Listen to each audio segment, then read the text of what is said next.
Been a while since I've done one of these.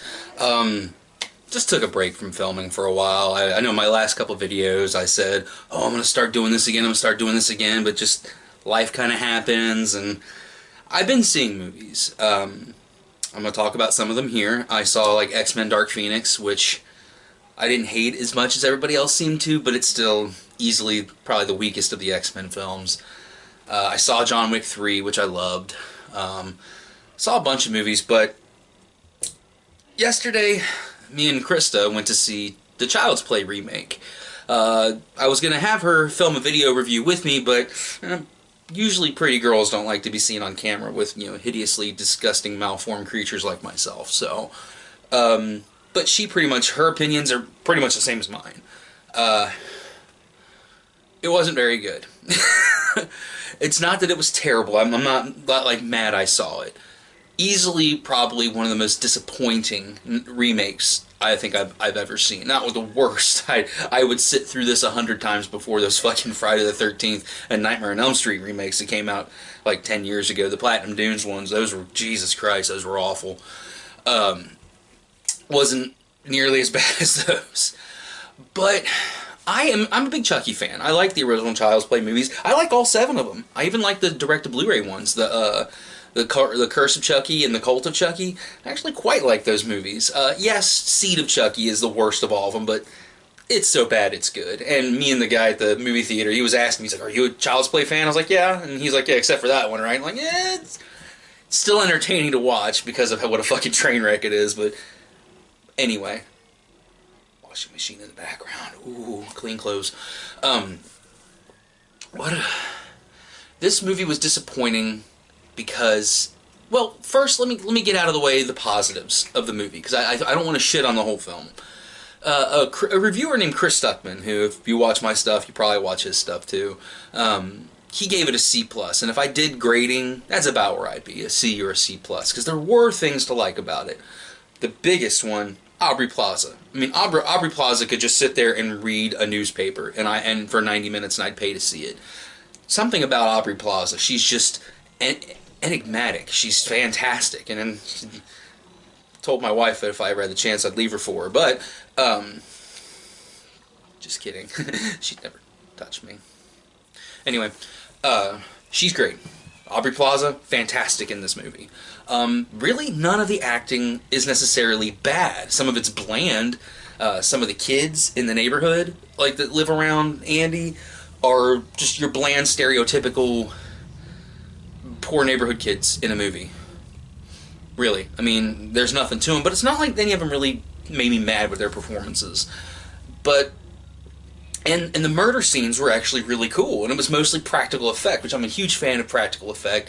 You will make me a fan of your movie. Like the Evil Dead remake, yes, I know most people didn't like it, and I understand why, but the fact that that film was done almost 100% practically at least makes me appreciate it. In the age of CGI, to see a movie do murder scenes and violent scenes and do nothing but practical effect, I enjoy that. So I liked the murder scenes in this movie, especially the first one.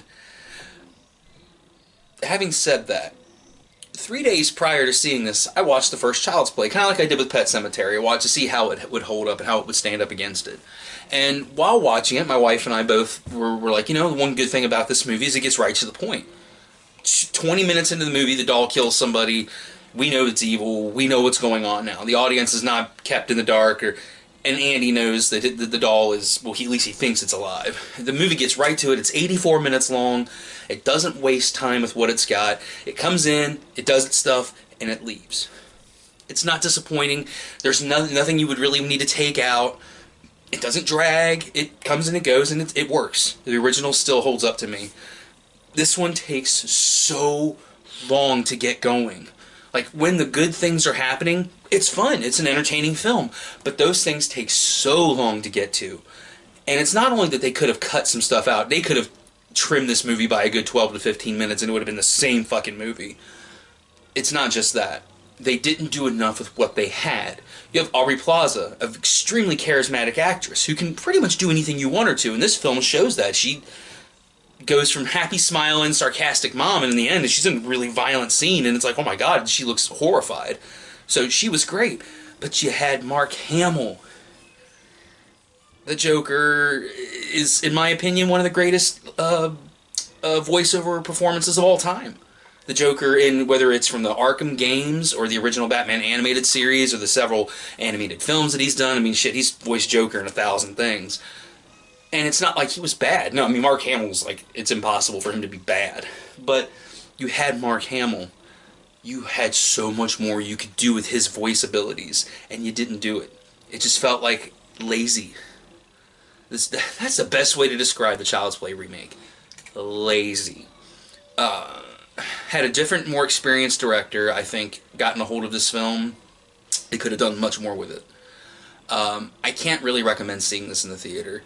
It's not like, well, at least with X-Men Dark Phoenix, there's some neat CGI scenes, and I know I just said practical CGI, but there is some stuff in there that I would say, yeah, catch a matinee showing, catch an early $6, $7 showing of it. It'd be worth that.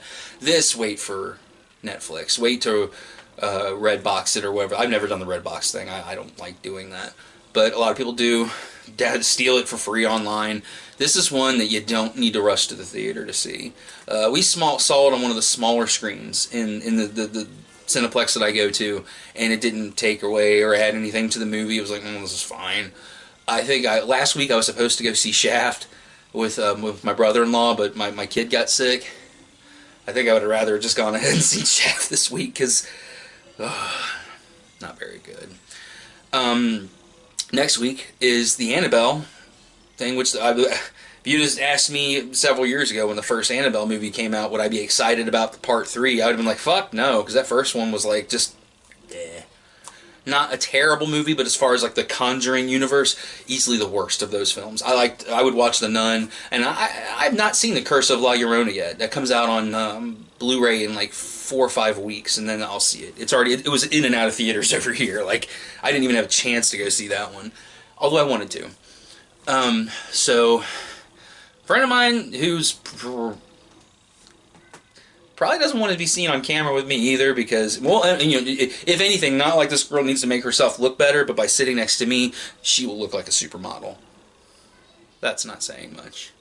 Anyway, my friend Jackie might come and see that movie with me, but I don't know. Just this movie, like I said, I can't really recommend seeing this in the theater. It's a movie about a killer doll, and who really believes movies about dolls coming to life and